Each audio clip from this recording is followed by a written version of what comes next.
एक तरफ तो हमारे प्रधानमंत्री नारी सुरक्षा और नारी सम्मान की बात करते हैं और उसी दिन 11 रेपिस्ट रिहा होते हैं जेल से। 11 रेपिस्ट जब छूटते हैं तो वीएचपी मेंबर्स जाके इन्हें यानी कि हार डालते हैं, इन्हें मिठाई खिलाते हैं, इनके पैर छूते हैं। तो ये एक मैसेज दे रहे हैं कि यहाँ रेपिस्ट के अच्छे दिन आए हैं।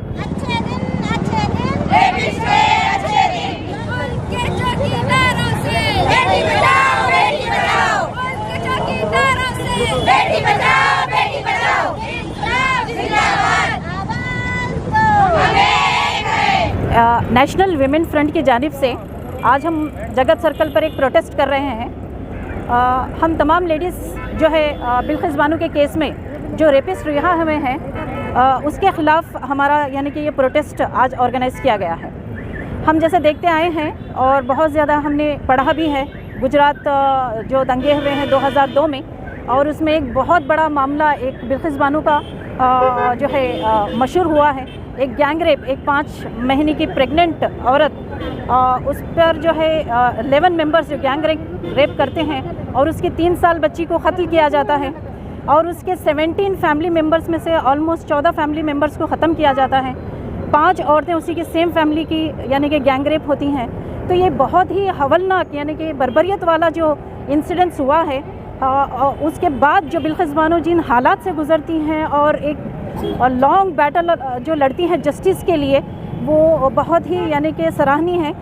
इतनी लॉन्ग बैटल लड़ने के बाद जब रेपिस्ट को सज़ा होती है, 15 साल बाद वो जो है अमृत उत्सव के वक्त, महोत्सव के वक्त जो है रिलीज़ होते हैं, यानी कि इंडिपेंडेंस जो मनाया जा रहा था हमारा 75वां, उस दिन ऑन द ग्राउंड्स ऑफ यानी कि जो रिमिजन पॉलिसी के तहत उन्हें रिहा किया जाता है। तो ये बहुत ही नाकाबिल बर्दाश्त जो है ये फ़ैसला लिया है गुजरात गवर्नमेंट ने। और हम समझते हैं कि जितनी यानी कि अज़ियत उसने सही थी, इतने साल वो यानी कि जीना सीख रही थी, इस बर्बरियत से और इस हौलनाक यानी कि वाक़े के बाद वो कुछ हद तक शायद संभल सकी थी इतने सालों में। और इन रेपिस्ट का रिलीज़, अब ये रेपिस्ट जो रिहा हो रहे हैं, शायद वो अब इस यानी कि इस हौलनाक दौर से फिर दोबारा से गुजरेगी। कई हमने देखा है कि हमने पढ़ा भी है कि इन सालों में जब भी वो रेपिस्ट यानी वक्तन बाहर आते थे बेल पर, वो हमेशा अपना लोकेशन चेंज करती थी। तो आप इससे अंदाज़ा लगा सकते हैं कि वो कितनी बदसुकूनी वाली और यानी कि दहशत में उसने अपनी ज़िंदगी गुजारी है। और जहाँ तक ये रेपिस्ट जब छूट के आते हैं हमारे इंडिपेंडेंस के दिन, एक तरफ तो हमारे प्रधानमंत्री नारी सुरक्षा और नारी सम्मान की बात करते हैं और उसी दिन 11 रेपिस्ट रिहा होते हैं जेल से। तो ये बहुत ही यानी कि फ़िक्रमंद बात है। एक सोसाइटी के लिए एक गलत मैसेज जा रहा है, ना सिर्फ हम मुस्लिम औरतें बल्कि समाज में रहने वाली हर औरत के लिए ये बर्दाश्त करना बहुत मुश्किल है।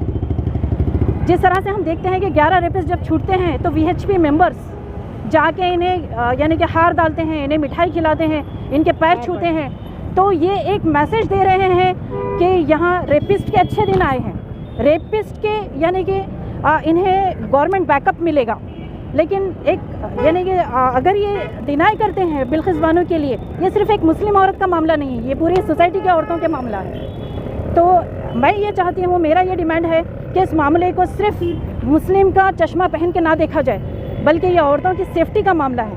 ये एक बड़ा थ्रेट है। इस तरह के रेपिस्ट रिहा होना समाज में एक गलत मैसेज जाता है कि एक लॉन्ग बैटल के बाद जो जस्टिस होता है और बाद में ये रेपिस्ट इतनी आसानी के साथ बाहर आ जाते हैं। जैसे हम देखते आ रहे हैं कि जिस ग्राउंड पे इन्हें छोड़ा गया है, जो रिमिजन पॉलिसी 1992 को फॉलो किया गया है, जबकि एक नई पॉलिसी ऑलरेडी रेडी थी, रिमिजन पॉलिसी 2014, जिसमें बहुत सारे क्लॉज डाले गए थे, जिसमें बहुत सारे रेस्ट्रिक्शंस है, जैसे कि जिन्हें डेथ पेनल्टी दी गई है या डेथ सेंटेंस दिया गया है वो बाहर नहीं आ सकते, रिमिजन पॉलिसी के तहत नहीं आते। और जिनके डेथ पेनल्टी को लाइफ टाइम इम्प्रिजमेंट में चेंज किया गया है वो भी इसमें नहीं आ सकते, एग्जम्प्टेड हैं। और जैसे सीरियस क्राइम्स है, जैसे रेप है, मर्डर है, मनी लॉन्ड्रिंग है, उसके तहत ये रेपिस्ट बाहर नहीं आ सकते इस पॉलिसी के तहत। इसको सरपास करके जो ओल्ड एक्सपायर्ड पॉलिसी थी 1992 की, उस पॉलिसी के तहत इन्हें बाहर निकाला गया। और जो कमेटी बिठाई गई, 12 मेंबर की जो कमेटी बिठाई गई, उसमें हमें ये जानना है कि इसमें कितने न्यूट्रल यानी कि मेंबर्स थे। और कितने पॉलिटिकल एंड नॉन पॉलिटिकल या फिर आरएसएस के मेंबर्स थे जो ये रेपिस्ट इतनी आसानी से बाहर आ गए। यानी कि किसी रेपिस्ट को रेमिशन पॉलिसी के तहत लाने के लिए बहुत सारे बॉडीज़, बहुत सारे लेवल से गुजरना पड़ता है। जैसे जेल में डिस्ट्रिक्ट मजिस्ट्रेट होता है, जेल सुपरिटेंडेंट होता है, होम मिनिस्टर होता है, चीफ मिनिस्टर होता है। ये सारे लेवल से गुजर के कोई एक पॉलिसी जो है उसके तहत, ये रेमिशन पॉलिसी के तहत कोई क्रिमिनल बाहर आता है और इसमें सर्टन कंडीशंस है। वो क्रिमिनल्स इस यानी कि पॉलिसी के अंडर में आएंगे जो अबव 60 ईयर्स हैं, जो विमेन है या ट्रांसजेंडर है या टर्मिनली इल हैं, उन्हें इस पॉलिसी के तहत छोड़ा जाता है। लेकिन यहाँ पे ये सारी क्राइटेरिया फिट नहीं होता, यहाँ पे बहुत हद तक मैनिपुलेशन हुआ है। तो हमारी ये जो है स्टेट गवर्नमेंट और गुजरात की जो गवर्नमेंट है और सुप्रीम कोर्ट से हमारी ये रिक्वेस्ट है कि इस पॉलिसी के तहत ये जो क्रिमिनल्स बाहर आए हैं इसको यानी कि रिवर्ट किया जाए, क्योंकि ये सोसाइटी के लिए बहुत बड़ा थ्रेट है। ये सिर्फ बिल्किस बानो के लिए नहीं बल्कि हर समाज में रहने वाली हर औरत के लिए गलत मैसेज भी है और एक यानी कि उनकी सेफ्टी के लिए थ्रेट है। तो हम चाहते हैं कि हम जो है बिल्किस बानो को सपोर्ट करते हैं, उसके लिए स्टैंड करते हैं, उसके हम में हम बराबर के शरीक हैं और हम ये चाहते हैं कि इस तरह के क्रिमिनल्स फ्री ना घूमें और वुमेन सेफ्टी पे ज़्यादा ध्यान दें। ये जो 11 रेपिस्ट, ये अलेज्ड रेपिस्ट नहीं है, ये कन्विक्टेड रेपिस्ट जो रिहा हुए हैं, इससे ये क्लियर मैसेज देना चाह रही है गवर्नमेंट कि औरतों पे इस तरह के मजालिम होते रहेंगे और अगर वो मुस्लिम औरत है तो जस्टिस डिनाई करेंगे, यानी कि टारगेटेड क्राइम्स होते रहेंगे और जो इन क्राइम्स को सपोर्ट करेगा या उनके साथ स्टैंड करेगा उन्हें भी यानी कि जेल के अंदर भेजा जाएगा, जैसे टीस्टा के साथ हुआ या जो है सिद्दीक तपन के साथ हुआ।